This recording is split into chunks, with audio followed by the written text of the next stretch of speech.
ಇನ್ನು ಮರಳು ಮಾಫಿಯಾ ವಿಚಾರದಲ್ಲಿ ಮಹಿಳಾ ಅಧಿಕಾರಿಯೊಬ್ಬರು ದಾಳಿ ಮಾಡ್ತಾರೆ. ಆ ದಾಳಿ ಮಾಡಿದಂಥ ಮಹಿಳಾ ಅಧಿಕಾರಿಯನ್ನೇ ಅಶ್ಲೀಲವಾಗಿ ನಿಂದಿಸಿರುವಂಥ ಆರೋಪ ಎಂಎಲ್ಎ ಪುತ್ರನ ಮೇಲೆ ಇದ್ದಿತ್ತು.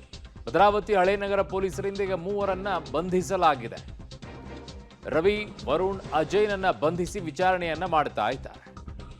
ತಡರಾತ್ರಿ ಅಕ್ರಮ ಮರಳು ದಂಧೆಯ ಮೇಲೆ ದಾಳಿಯನ್ನ ಗಣಿ ಅಧಿಕಾರಿ ಮಾಡಿರ್ತಾರೆ. ಈ ವೇಳೆ ಅಶ್ಲೀಲವಾಗಿ ನಿಂದಿಸಿರ್ತಾರೆ ಶಾಸಕ ಸಂಗಮೇಶ್ ಪುತ್ರ. ಮಹಿಳಾ ಅಧಿಕಾರಿಗೆ ಶಾಸಕ ಪುತ್ರನಿಂದ ನಿಂದನೆ ಇದೆ. ನಿಂದನೆ ಮಾಡಿರುವಂಥದ್ದು ಆಡಿಯೋ ಎಲ್ಲ ಬಂತು. ಶಾಸಕನ ಪುತ್ರನನ್ನ ಈಗ ಬಂಧಿಸಿಲ್ವಾ ಅದು ಬಹಳ ಮುಖ್ಯ. ಸದ್ಯಕ್ಕೆ ಮೂವರನ್ನ ಬಂಧಿಸಿದಾರಂತೆ. ಓಕೆ, ಇವ್ರನ್ನ ಕರ್ಕೊಂಡು ಬಂದಿದ್ದಾರೆ. ಈಗ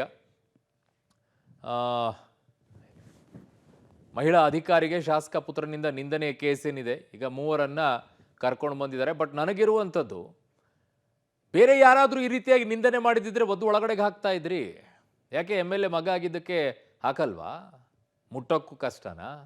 ಯಾಕಂದರೆ ಅವರ ಇನ್ಫ್ಲೂಯೆನ್ಸ್ ಮೇಲೆ ನೀವು ಆ ಪೊಲೀಸ್ ಠಾಣೆಗೆ ಬಂದು ಕೂತಿರ್ತೀರೇನೋ.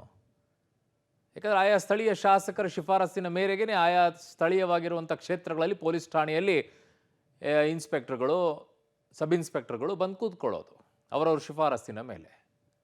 ಇದಾದರೆ ಅರೆಸ್ಟ್ ಮಾಡ್ತಾ ಇದ್ರಿ ಇಷ್ಟೊತ್ತಿಗೆ.